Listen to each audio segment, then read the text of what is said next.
तो welcome to KBS classes Khan business strategy. तो student हम लोग बिजनेस स्टैटिक्स में या इकोनॉमिक्स में कह लीजिएगा इंडेक्स चैप्टर स्टार्ट किए हैं, जिसमें अब तक हम आपको इंडेक्स के बारे में, इसकी मीनिंग, इसकी इम्पोर्टेंस, इसके यूजेज और साथ ही साथ अब तक हमने आपको Laspeyres method, Paasche method, Marshall Edgeworth method और डार्विस बाउले मेथड, ये सारी बातें अब तक हम लोग प्रीवियस के लेक्चर में हम लोग समझ चुके हैं। आज के इस लेक्चर में हम लोग बहुत ही इम्पॉर्टेंट टॉपिक, जो कि एग्ज़ाम में भर भर के इससे सवाल पूछते हैं न्यूमेरिकल में, वो है फिशर इंडेक्स। स्क्रीन पे आप देख सकते हैं फिशर इंडेक्स, जिसमें हम लोग टॉपिक कवर करने वाले फिशर इंडेक्स, इसके फॉर्मूला क्या है, क्या रूल्स है। इसमें दो बातें, जो टाइम रिवर्सल टेस्ट है और फैक्टर रिवर्सल टेस्ट है, इस टेस्ट को हम लोग समझने वाले हैं। क्या इस टेस्ट का रोल है, क्यों इसको आइडियल कहा गया है, क्या इसके पीछे रीजन है, ये सारे चीज़ को हम लोग कवर करने वाले हैं। तो फटाफट आइए जुड़ जाइएगा। तो लेट्स स्टार्ट करते हैं हम लोग आज का इस बहुत ही ब्यूटीफुल क्लास। ओके, देखिए, तो इसका नाम फिशर इंडेक्स क्यों रखा गया था, क्योंकि इस फार्मूले को डिराइव किसने किया था। ये पर्सन आप देख रहे हैं जो स्क्रीन पर, ये पर्सन, ये है प्रोफेसर इरविंग फिशर। ये है प्रोफेसर इरविंग फिशर। कहाँ के सर? ये अमेरिका के हैं। ये अर्थशास्त्री भी है और सांख्यिकीविद भी है, ठीक है।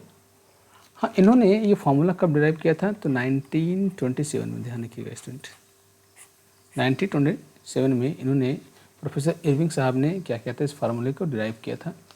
है क्या ये, समझिएगा। कह रहा है कि the Fisher index is economic index. Fisher index क्या है? इकोनॉमिक इंडेक्स है, एक अर्थशास्त्रीय सूचकांक है। Often call the Fisher ideal index. इसे फिशर आइडियल इंडेक्स भी कहा गया है, फिशर का आदर्श सूचकांक भी कहा गया है। दैट्स मेजर, ये क्या करता है, मेजर करता है, मापता है क्या, द प्राइस चेंज, जो भी हमारे पास प्राइस में क्या हो रहा है स्टूडेंट, चेंज हो रहा है, by the taking the geometric mean.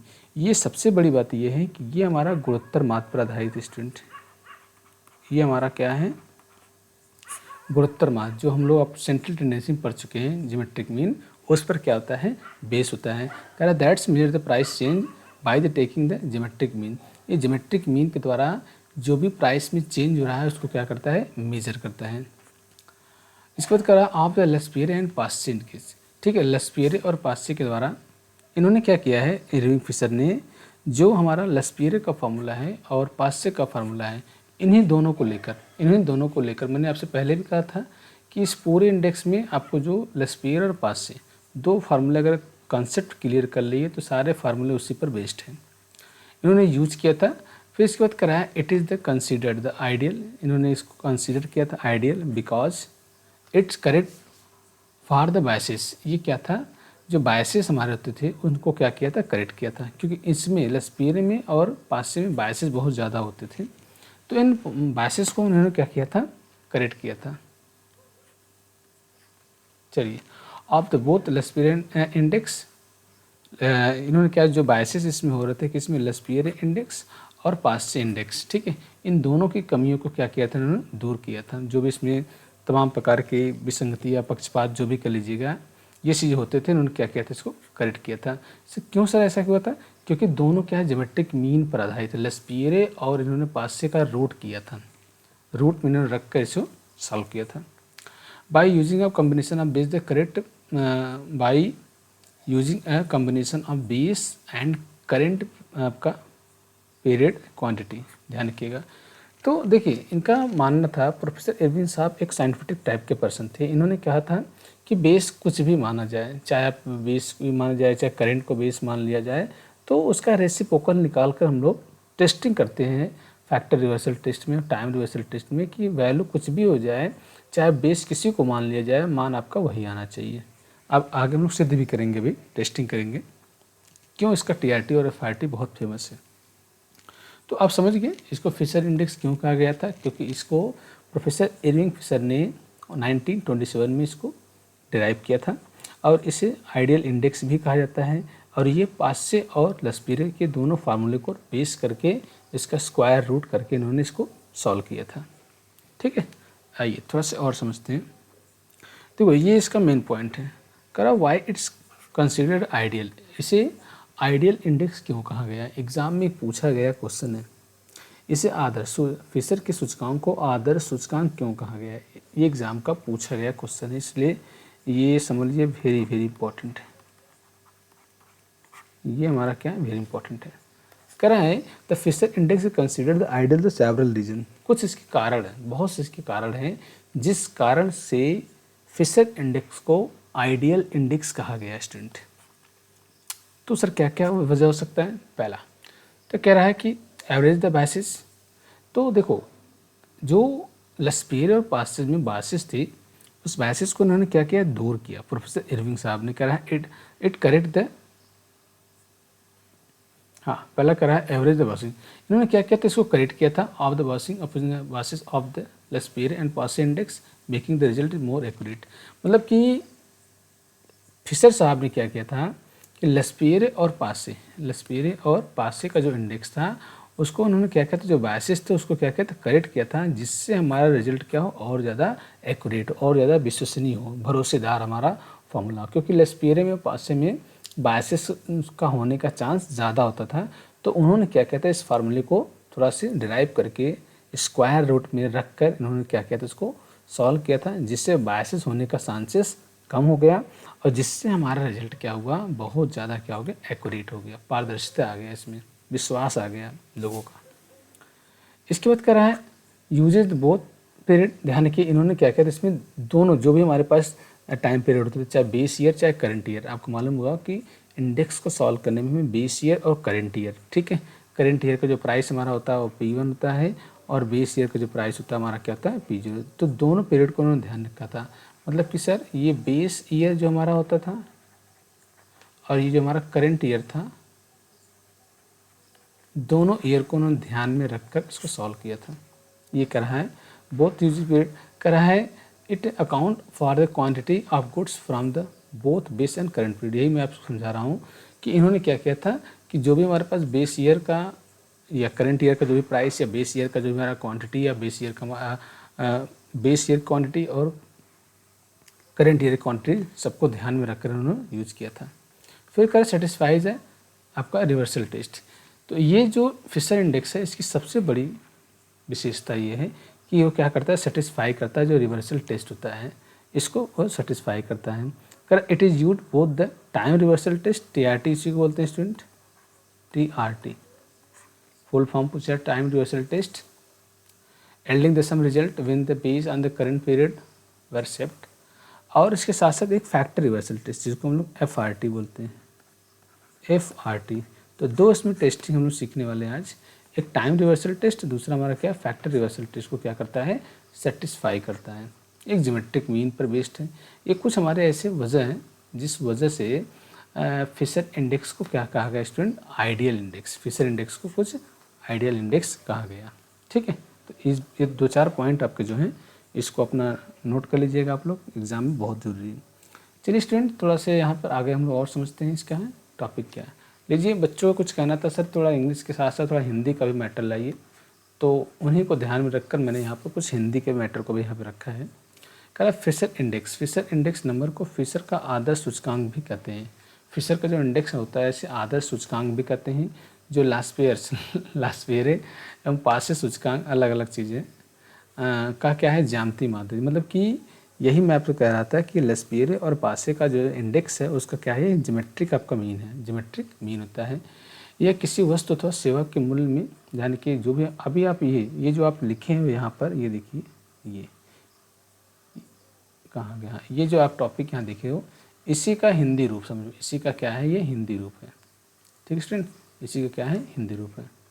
जो लस्पेयर पासे सूचकांक बताए थे, जो किसी वस्तु अथवा सेवा के मूल्य में समय के साथ हुए बदलाव, जो भी टाइम पीरियड में हमारा जो बदलाव हो रहा है, को मापने के लिए इस्तेमाल किया जाता है, ठीक है। इसको मापने के लिए क्या करते हैं, इस्तेमाल करते हैं, और इसे सूचकांक की गणना की आदर्श विधि माना जाता है। मतलब कि इंडेक्स को सॉल्व करने में इसको क्या माना गया है, आइडियल इसको इंडेक्स माना गया है।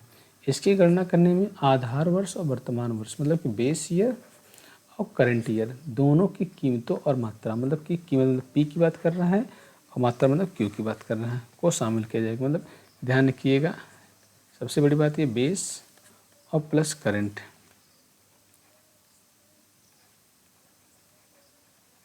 करंट ईयर, दोनों की प्राइस और दोनों की क्वांटिटी को ध्यान में रखकर किया गया है, जिससे दोनों सूचकांकों का पूर्वाग्रहों को दूर किया सके। मतलब वही बायसेस जो आपका था, बायसेस जो थे उसके हम लोग क्या कर सके, उसको दूर कर सके। चलिए थोड़ा सा कुछ और इसकी हम लोग मुख्य विशेषता, वही क्यों उसको कहा गया है, इसके कुछ फीचर समझ लीजिएगा। पहली बात तो ये क्या है, ज्यामितीय माध्य है। ज्यामितीय मतलब ये ज्योमेट्रिक मीन पर बेस्ड है। ये लेस्पियर और पासे सूचकांक ज्यामितीय माध्य है, इसलिए इसे आदर्श सूचकांक कहते हैं। ठीक है, ये मैंने आपको कहा। आप इसकी विशेषता समझ लीजिए, ये इसका क्या है, ये क्या है, ज्योमेट्रिक मीन पर डिपेंड है।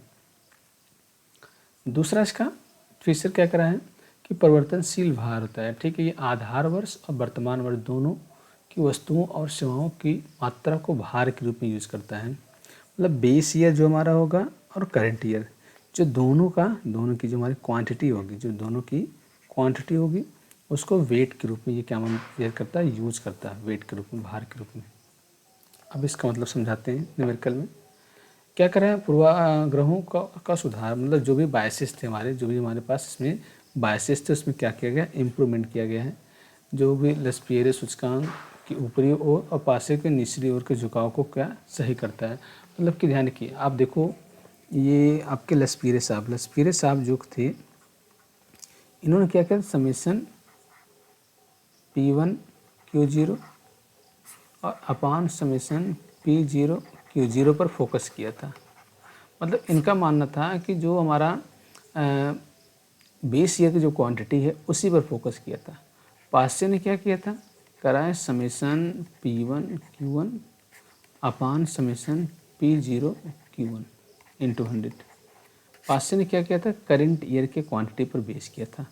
बट यहाँ पर जो हमारा फिशर इंडेक्स है ये दोनों को रखा गया था। मतलब कि यहाँ पर बेस ईयर की जो क्वांटिटी है और जो करंट ईयर की क्वांटिटी है दोनों को ध्यान रखा जाता। यही आपसे यहाँ कह रहा है कि लेस्पियर का जो सूचकांक है ऊपर की ओर, और यहाँ जो पासे का सूचकांक, इसका जो भी हमारा बायसेस थे उसको क्या कर रहा है, करेक्ट कर रहा है। कौन, फिशर इंडेक्स। ठीक है स्टूडेंट, चलिए लास्ट पॉइंट कर रहा है आदर्श विधि। ये आदर्श विधि है, इसे सूचकांक की संख्या की गणना करने के लिए आदर्श विधि माना जाता है, क्योंकि इसमें टाइम रिवर्सल और फैक्टर रिवर्सल जैसे टेस्ट को महत्वपूर्ण परीक्षणों को क्या करता है, संतुष्ट करता है। कि मतलब ये क्या करता है, सेटिस्फाई करता है both the testing of time reversal test and factor reversal test.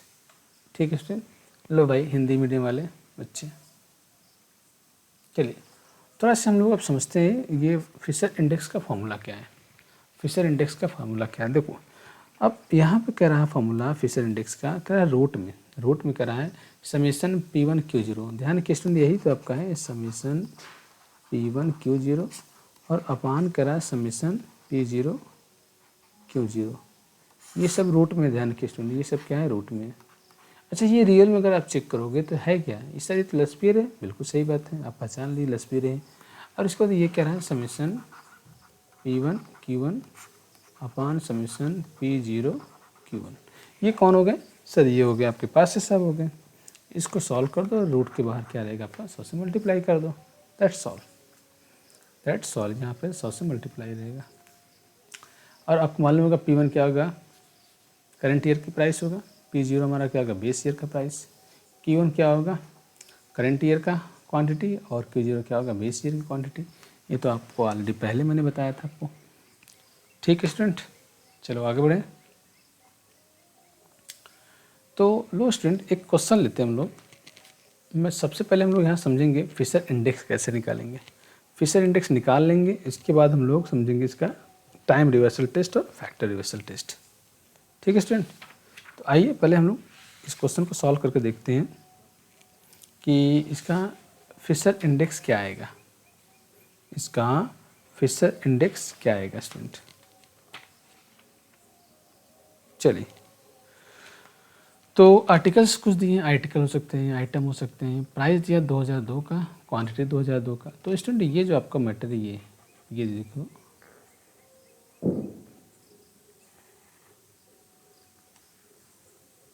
ठीक है, ये हमारा हो गया बेस ईयर हो गया। ये क्या हो गया, बेस ईयर। और सर ये क्या हो गया, करंट ईयर। चलिए सॉल्व करके देखते हैं।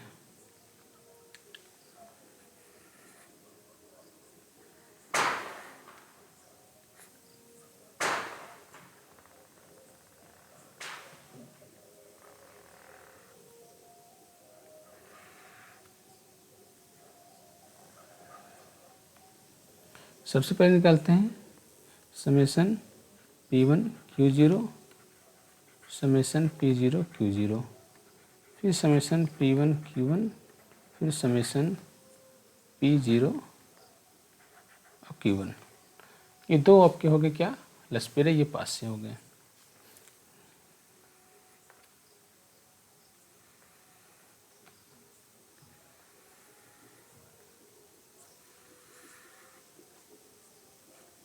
चलिए स्टूडेंट, तो मल्टीप्लाई करते हैं, ध्यान रखिएगा। कह रहा है समेसन P1 Q0, ये हमारा क्या हो गया, ये हमारा क्या हो गया स्टूडेंट P1, और ये हमारा हो गया Q1, ये P0 और ये Q0। रखो, ध्यान रखिए, कह रहा है ये P1 मतलब इसकी बात कर रहा है, और Q0 से P1 Q0, तो लो भाई इसका इसके साथ मल्टीप्लाई, 10 × 4 सर 40, 7 × 6 42, और 5 3 15, 40 42 और 15। ठीक है स्टूडेंट, चलिए इसको जोड़ लिए, थोड़ा इसको जोड़ते चलिएगा, इसको जोड़ते चलिए। ये हो गया 5 2 7 4 4 8 1 9 97। अब P0 Q0 मतलब ये हो गया P0 ये Q0, तो 5 का 10 के साथ मल्टीप्लाई करोगे सर 50, 8 छक 48 और 6 18। इसका भी जोड़ दो स्टूडेंट, 8 8 16, 6 हो गया कैरी, 6 4 10 1 11 116। चलिए स्टूडेंट, अगला करा P1 Q1, तो इसका इसके साथ मल्टीप्लाई कर दो, P1 हो गया Q1 हो गया, तो 12 चौक सर 48, 7 7 49 और 5 चौक 20। जोड़ दो स्टूडेंट, 9 8 17 एक कैरी, 5 4 9 2 11 117।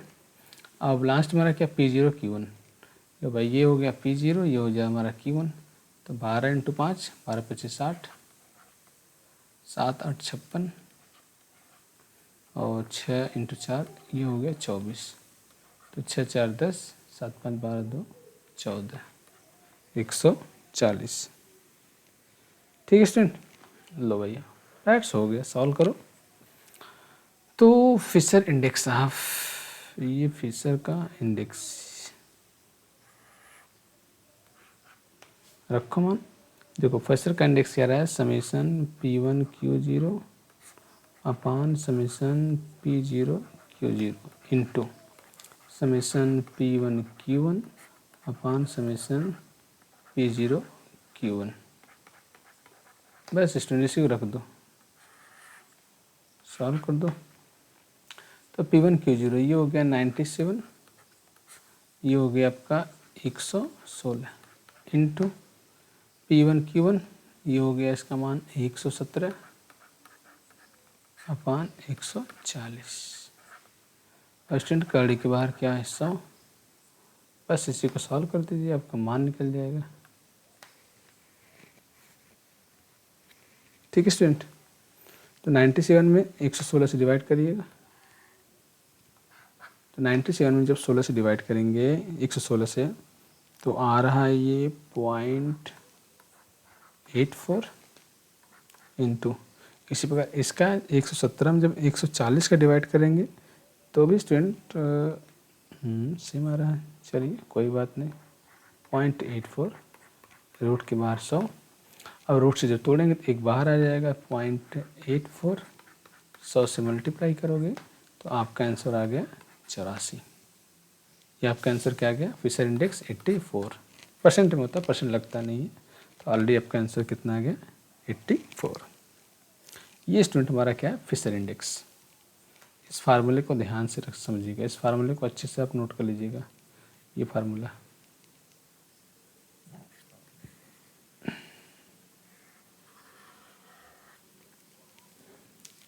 चलिए आगे बढ़े। चलिए जो हम लोग टेस्टिंग की बात करने वाले हैं वो टाइम रिवर्सल टेस्ट और फैक्टर रिवर्सल टेस्ट के बारे में पढ़ने वाले हैं। टाइम रिवर्सल टेस्ट, सबसे पहले इस शब्द को समझते हैं, टाइम रिवर्सल टेस्ट क्या है।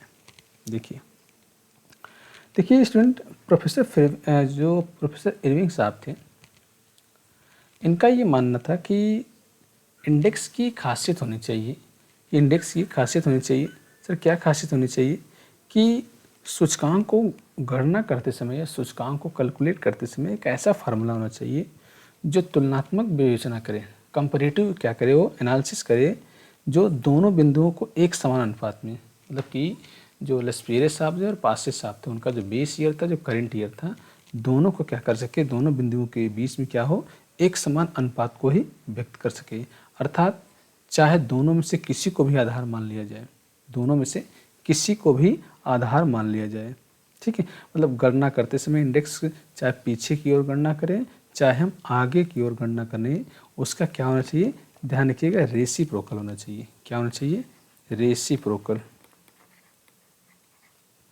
मतलब व्युत्क्रम बोले तो उल्टा होना चाहिए, ठीक है। तो इन्होंने क्या किया था, एक फार्मूला बनाया था अपना टाइम रिवर्सल टेस्ट का और फैक्टर रिवर्सल टेस्ट का एक फार्मूला बनाया था। थोड़ा सा इस फार्मूले को पहले समझ लीजिए, इसका मतलब क्या कर रहे हैं। आओ, तो जो TRT का फार्मूला है, TRT टाइम रिवर्सल टेस्ट का फार्मूला है,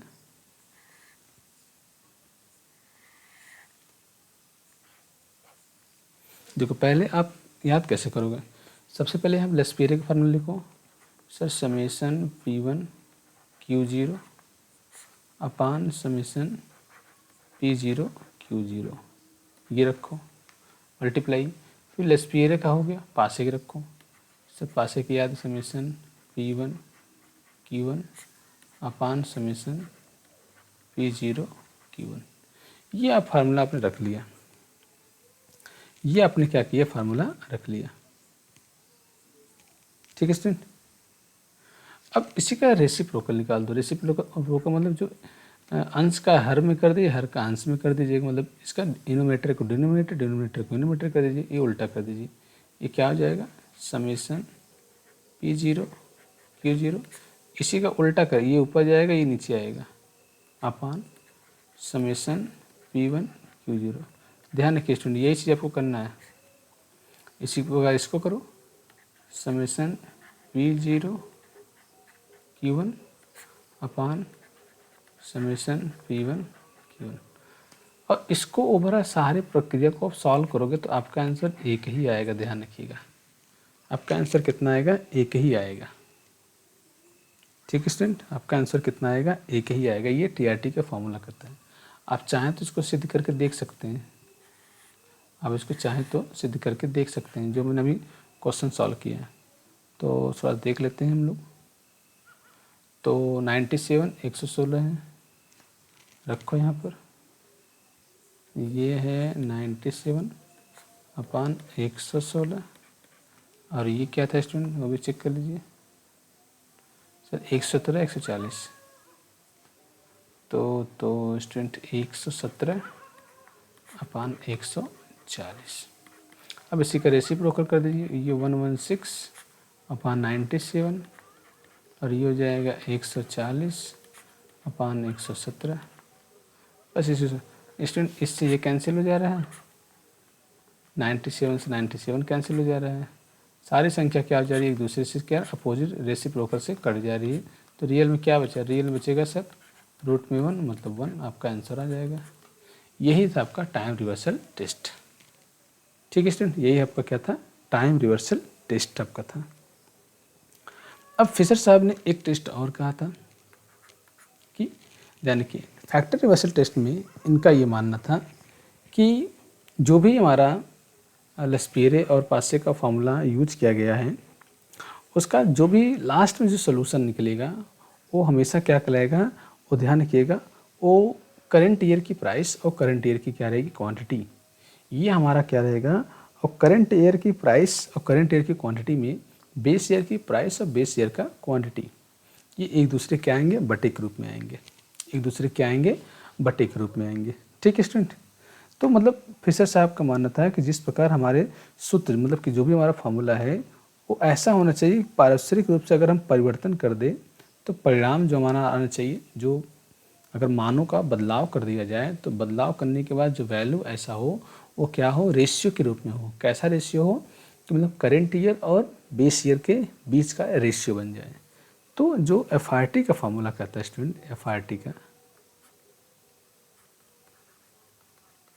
FRT का फार्मूला कहता है फैक्टर रिवर्सल टेस्ट का। सबसे पहले वही फार्मूला आप लिखो।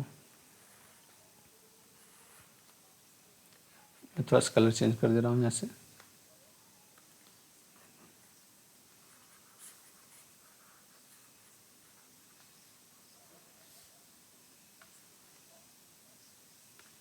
चलिए, तो FRT फैक्टर रिवर्सल टेस्ट, सबसे पहले वही रखिए formula, summation P1 Q0 upon summation P0 Q0 into, फिर ये हो गया पास्टर जी का summation P1 Q1 upon summation P0 Q1। अब देखिए इसमें क्या बदलाव होगा, ये जो हमारा है ये क्रॉस मल्टीप्लाई होगा, ये क्या होगा, क्रॉस मल्टीप्लाई होगा। बदल दो यहाँ पर, ये हो जाएगा समेसन, ये वाला चीज़ वहाँ जाएगा समेसन P0 Q1, और ये आपका जो हर में दिया है सेम रहेगा समेसन P0 Q0 इंटू, ठीक है स्टूडेंट, ये भी आपको ऊपर सेम रहेगा समेसन P1 Q1 अपान ये जो मान आपका यहाँ जाएगा समेसन P1 Q0। इसको सॉल्व जब करोगे स्टूडेंट तो आपका मान हमेशा यही आना चाहिए, समेसन P1 Q1 और समेसन P0 Q0। यही टेस्ट की खासियत है, ये आपका आना चाहिए। इसमें आपका ये आएगा और इसमें ये आएगा स्टूडेंट। आप चेक करके देख लो यहाँ पर क्या ये नियम अप्लाई हो रहा है। तो रखो स्टूडेंट यहाँ पर, सर ये 97 अपान 116 ये जाएगा 117 अपान 140। अब स्टूडेंट ये मान बदल रहा है, अब ये मान बदल रहा है, ये वाला चीज़ यहाँ 140 आ जाएगा, 140 अपान 116, ये आपका वही रहेगा 117 अपान यहाँ हो जाएगा 97। सॉल्व करो स्टूडेंट, अगर पॉसिबल हो तो कट रहा हो तो काट दीजिए आप। एक 97 से 97 ये आपका कट जा रहा है 140 से 140 कट जा रहा है। तो रियल में बचा क्या, रियल में बचा क्या, तो सर 117 एक यहाँ बचा अपान 116 इंटू, फिर यहाँ भी क्या बचा 117 अपान 116।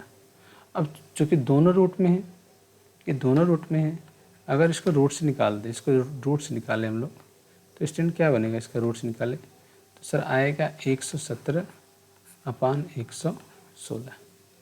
अच्छा स्टूडेंट 117 किसका मान था, 117 अगर हम बात करें तो 117 किसका मान था, ये देख लीजिए 117 P1 Q1 का है। ये हमारा क्या हो गया, ये हो गया समीशन P1 Q1, और 116 अगर आप देखेंगे 116 देखिए 116 ये क्या P0 Q0 का मान है, क्या है P0 Q0 का मान है। ये हमारा हो गया समीशन P0 Q0। भाई यही तो सिद्ध करना था, यही तो सिद्ध करना था। ये किस में आएगा समीशन P1 Q1 और समीशन क्या है P0 Q0, ये इक्वल आ गया, मतलब ये 117 अपान 116। तो स्टूडेंट इस तरह से यहाँ पर फिशर इंडेक्स का टाइम रिवर्सल टेस्ट और फैक्टर रिवर्सल टेस्ट हम लोग दोनों पर यहाँ पर सिद्ध कर लिए। टाइम रिवर्सल टेस्ट में हमेशा मान क्या आएगा, एक आएगा, और फैक्टर रिवर्सल टेस्ट में जो मान आएगा वो हमेशा क्या रहेगा, करंट ईयर की प्राइस और करंट ईयर की क्वांटिटी डिवाइड जो होगा बेस ईयर की प्राइस और बेस ईयर की क्वांटिटी। आई होप आपको सारी बातें समझ में आ गई होगी। स्टूडेंट आप एक सवाल आप खुद से सॉल्व करेंगे, एक सवाल आप खुद से सॉल्व करेंगे तो आपको फिशर इंडेक्स क्लियर होगा और इसका टाइम रिवर्सल टेस्ट और फैक्टर रिवर्सल टेस्ट का कभी कॉन्सेप्ट क्लियर हो जाएगा। तो स्टूडेंट बस आज के लिए इतना ही, मिलते हैं नेक्स्ट क्लास में और भी इम्पोर्टेंट क्लास के साथ। ओके स्टूडेंट, तो क्लास अगर अच्छा लगा हो तो एक बार हम कहते हैं फिर चैनल को सब्सक्राइब करिए, लाइक करिए, शेयर करिए, इससे और भी बच्चों का इसका बेनिफिट मिल सके। सब्सक्राइब मैं इसलिए कह रहा हूँ कि जैसे हम वीडियो अपलोड करें आपको लिंक के थ्रू ना ढूंढकर डायरेक्टली आपके पास नोटिफिकेशन आ जाए, आप तुरंत अपने यूट्यूब चैनल पर यूट्यूब खोलकर आप अपनी पढ़ाई कर लो स्टूडेंट। ठीक है स्टूडेंट, मिलते हैं नेक्स्ट क्लास में। ओके, सब तक आप सभी को थैंक यू।